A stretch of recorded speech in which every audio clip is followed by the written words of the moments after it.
about the Yankees series. Only games 1 and 2 have been played. I wasn't going to actually start recording this until the third game had been played, but this is some pretty big stuff going on. The Rays beat the Yankees in game 1 5-3, and it's just incredible to me that this is the first time in several years that the Rays just don't put up with the Yankees bullshit. They just go in and they beat them almost every time they play them, and I love it. I love every single second of it. The Rays already went into the Bronx the last time they played the Yankees, and they swept the Yankees. So, in New York, at this point, we're 4-0 against the Yankees. And Yankees definitely have to feel frustrated because their salary, their payroll is millions more. They're paying their players about 150 million more than the Rays' entire roster. Yet the Rays are leading the division and they're beating the Yankees in almost every game they play against them. So if you're New York, yeah, I'd be pissed off at the Rays too. But guess what? Us small markets thrive when we're forced into divisions against you big markets. The Rays didn't ask to be placed in the same division as Boston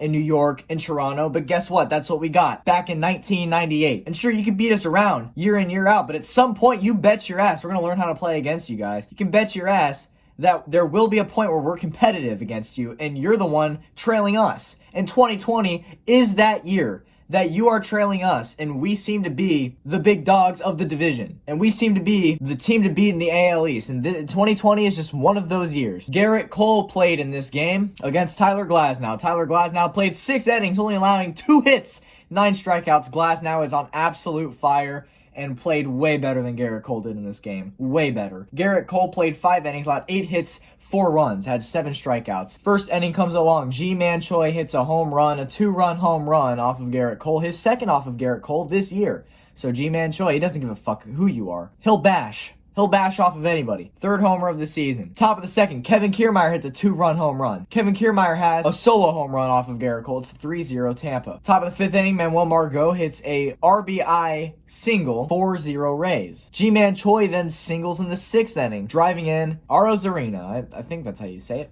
He's a new guy. Give me a break. And that was it. So the Rays won 5-3 in game 1. Kind of went off quietly, but game 2 was definitely the most dramatic Rays game of the season so far. So let's get into that one. The Rays lose this game 5-3, but they do play competitively versus the Yankees. This is the first time that we've lost in Yankee Stadium this season. Only took you 5 games, Yankees.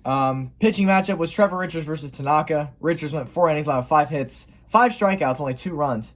Kevin Kiermaier hit a home run, his 3rd of the season, 2nd in 2 games. It's a 2-run home run. That ties the game 2-2. And then Willy Adames had a home run in the 7th inning, but we were already down 5-2 at that point. It was only a solo home run. 5-3 Yankees is the final this time around. But there was drama because in the 1st inning, Joey Wendell was intentionally hit by Tanaka, and it was clear as day. Both dugouts knew, everybody watching, the broadcasters, the announcers, everybody knew. This was as clear as day, intentional. And what did Joey Wendell do? He laughed it off, because that's how you take on the Yankees. You laugh it off when they're frustrated that they can't beat the small market team from Tampa. But in the 9th inning, Mike Brasso comes up. He's the last batter of the night for the Rays. Aroldis Chapman just throws a 101-mile-per-hour fastball right at the head of Brasso. Brasso barely dodged it. This is the type of problem where it becomes bigger than the game of baseball. Because, sure, you might be frustrated that you can't beat the Rays. Sure, you might be frustrated that the Rays pitchers, more specifically Kittredge, throws high and in pitches. But fact of the matter is that Kittredge pitches aren't intentional. 3 years ago against the Yankees, he did have an intentional up and in pitch. But that was 3 years ago. So Yankees, what point are you trying to make? Are you mad because you can't beat us and our payroll is millions of dollars smaller than yours? Are you frustrated because you can't beat us and we're winning the AL East right now by 5 games? Or is it the fact that you're still mad from something that happened 3 years ago?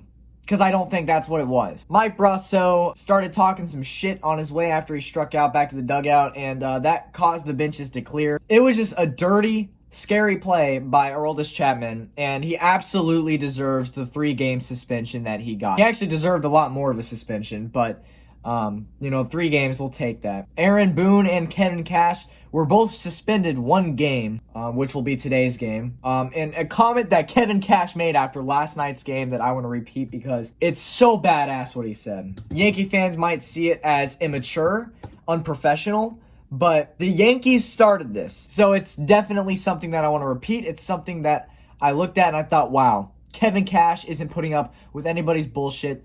Kevin Cash is here to play. Kevin Cash says in a press conference, it's poor judgment, poor coaching, poor teaching. I have a whole damn stable of pitchers that throw 98 miles per hour. Period. I absolutely love Kevin Cash for that, because that's just him saying, I'm not going to put up with your pitchers throwing at my guys' heads. We can do the same thing if you want to play this game. So tonight is going to be a dramatic game. I think that there's going to be some bad blood, and if there's a bench clearing brawl, well, then it happens. But I think a lot of people are excited for tonight's game to see what goes down, because there's definitely some beef and some drama between these two teams this season. It'll be really fun to watch unfold on television tonight. So I'll see you at the end of that game. Go Rays. The Tampa Bay Rays won the series against the New York Yankees. This score is 5-2. The Rays finish the season against the Yankees 8-2 with an 8-2 record. 8-2. This appears to be the year that the Rays own the Yankees. You Yankee fans, you can say whatever you want. Oh, we don't have Stanton. Oh, we don't have Judge. Oh, our pitching is injured. Bitch, the Rays have just as many injuries, if not more than you on the pitching. So the Rays have like 11 pitchers on the injured list. Or so they did at the time of this game. So, no excuses, Yankee fans. Rays are just a better team this year. So with this game, the Rays have a 26-12 record, Yankees 20-15. That puts us 6 wins ahead of the New York Yankees to take just a great lead in the AL East. Charlie Morton came back and started this game, allowing 0 runs. He only played 2 innings, coming off of injury. Got to be careful. 2 innings, 0 hits, 0 runs, 2 walks, 4 strikeouts. Great performance from Charlie freaking Morton. Top of the first, new guy Randy Arozarena hits a homer, his first with the Rays. It's a 2-run homer, and the Rays are up 2-0. Same inning. Oh, yes. You remember the guy before this game who got a 101-mile-an-hour fastball thrown at his head by Aroldis Chapman the night before? Yeah. His name is Mike Brosseau. Yankee fans probably never heard of him, or at least not until this game, because my man made a statement. My man had his revenge in this game. Top of the first inning, Mike Brosseau's first plate appearance hits a 2-run home run, driving in Austin Meadows as well. It's 4-0 Rays in the first inning. No more scores would come until the top of the fourth inning when another Rays home run would occur. Guess who? Mike Brosseau again. His second of the game and his 5th of the season. If this isn't a statement, I don't know what is. The Yankees would get 2 back in this game, but that would do it. The Rays win 5-2, win the series 2-1. The Rays win every series that they played against the Yankees this year. That is something that is not said every year. And to be honest, it might be the first time ever that I've been able to say that in the history of the Rays. The Rays have beaten the Yankees in every single series they played them against this season. Incredible. It's awesome. Don't get me wrong, I would not want to play the Yankees in the playoffs, because by the time the playoffs get here, they could have some of their big batters back, like Aaron Judge, Giancarlo Stanton. They could have these big guys back, and I don't want that. So with that being said, the Tampa Bay Rays win this series. Go Rays, man. They are on freaking fire this year. They are just killing it. First place in the American League, second best record in all of Major League Baseball, only behind the Los Angeles Dodgers, the team, of course, with the highest payroll in baseball. This is your favorite Tampa Bay Rays YouTuber on all of YouTube. Go Rays, baby. Peace out.